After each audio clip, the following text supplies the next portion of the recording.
Assalamualaikum warahmatullahi wabarakatuh.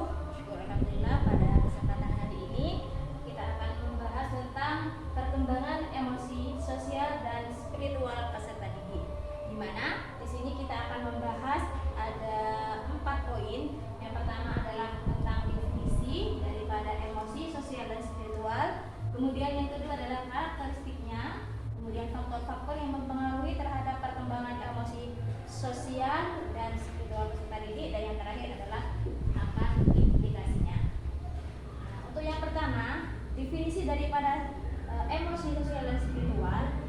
Definisi daripada emosi adalah perasaan yang ada di dalam individu seperti hanya senang, susah, sedih. Itu termasuk daripada yang dikatakan dengan emosi. Dan ada juga yang mengatakan bahwasanya emosi itu adalah berbagai perasaan yang sangat kuat, seperti hanya perasaan marah, takut, kemudian perasaan benci. Nah, itu adalah termasuk dalam emosi. Kemudian yang kedua, definisi daripada sosial. Apa sih sosial itu? Perkembangan sosial pada peserta didik, yaitu tingkat jalinan interaksi anak dengan orang lain. Misalnya interaksi anak dengan orang tua, interaksi anak dengan saudara, dengan keluarga, dan juga dengan tetangga, dengan teman-teman. Itu termasuk daripada yang dimaksud sosial. Nah, untuk yang selanjutnya yaitu spiritual. Apa sih spiritual itu? Spiritual adalah aspek yang lebih banyak melihat dalam lubuk hati, getaran-getaran nurani, kemudian juga di sini sikap personal daripada seseorang. Itu definisi daripada emosi, sosial dan spiritual. Nah, untuk poin yang selanjutnya yaitu adalah tentang karakteristik. Karakteristik daripada emosi, sosial dan spiritual. Yang pertama, karakteristik daripada emosi itu ada beberapa ada 5 tahapan, di mana di sini menurut pendapat Lewis dan Roseblan, yang pertama yaitu adalah indikator, reseptor, state, expression dan experience. Kemudian untuk yang sosial, karakteristik sosial itu ada beberapa fase perkembangan, di mana di sana yang pertama adalah fase usia 0 sampai 1 tahun, di mana di sana anak-anak mengalami perkembangan percaya diri kepada orang lain. Kemudian untuk yang usia 2 sampai 3 tahun itu masa-masa pemberontakan seorang anak. Biasanya anak pada masa ini itu sudah mulai dikatakan nakal, seperti itu kalau kita bahasakan. Kemudian yang ketiga itu fase yang ketiga itu usia 4 sampai 5 tahun, di mana anak sudah banyak bertanya. Jadi mulai sering bertanya, sudah ada hal yang baru, anak itu sering bertanya. Kemudian yang fase selanjutnya yaitu usia 6 sampai 11 tahun, anak-anak sudah bisa mengerjakan tugas.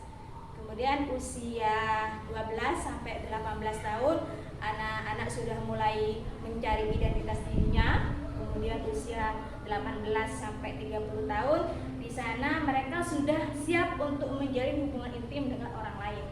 Dan usia 30 sampai 60 itu usia 31 sampai 60 tahun, di sini sudah mulai muncul kepedulian terhadap sesama. Dan yang terakhir, tahapan terakhir daripada karakteristik sosial yaitu adalah usia 60 tahun, di mana di sana akan seseorang sudah mengembangkan integritas dirinya.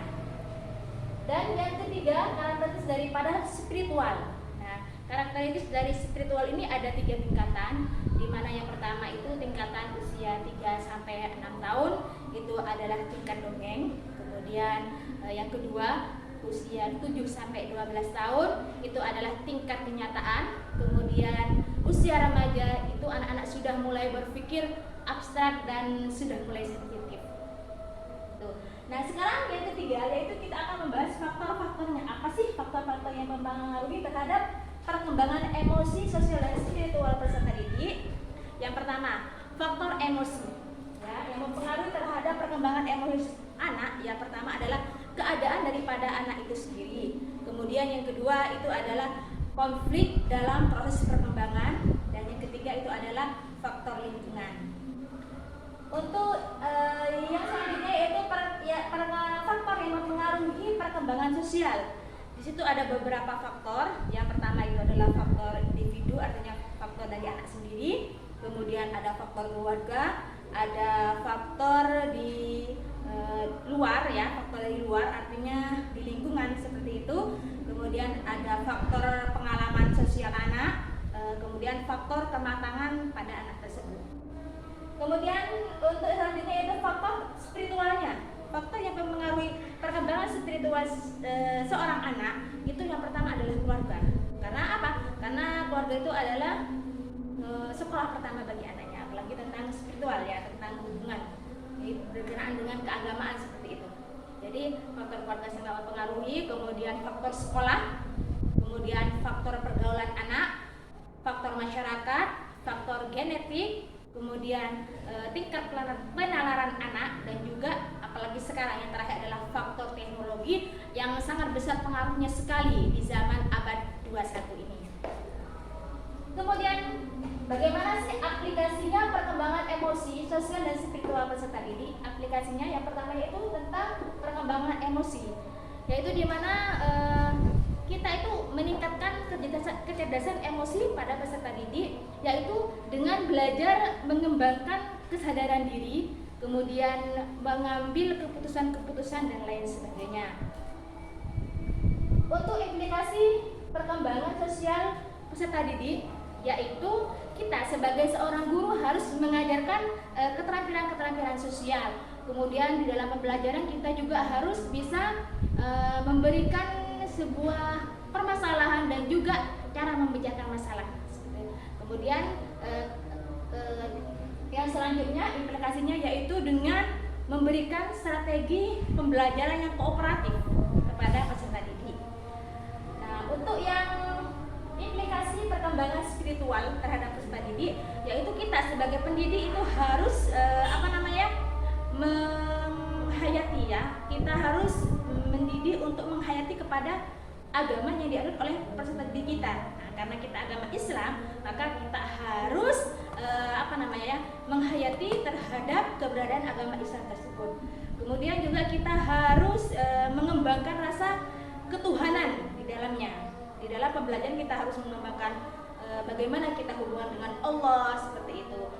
Dan juga dalam implikasi spiritual ini kita harus memasukkan materi-materi atau permasalahan-permasalahan yang berkenaan dengan agama, terutama pada zaman sekarang ini, sehingga anak-anak bisa lebih berkembang seperti itu. Dan yang terakhir yaitu menanamkan pada diri anak-anak tentang nilai-nilai keislaman. Nah, inilah beberapa penjelasan dari kami tentang perkembangan emosi, sosial, dan spiritual peserta didik. Mungkin hanya itu yang dapat kami sampaikan, kurang lebihnya. Assalamualaikum warahmatullahi wabarakatuh.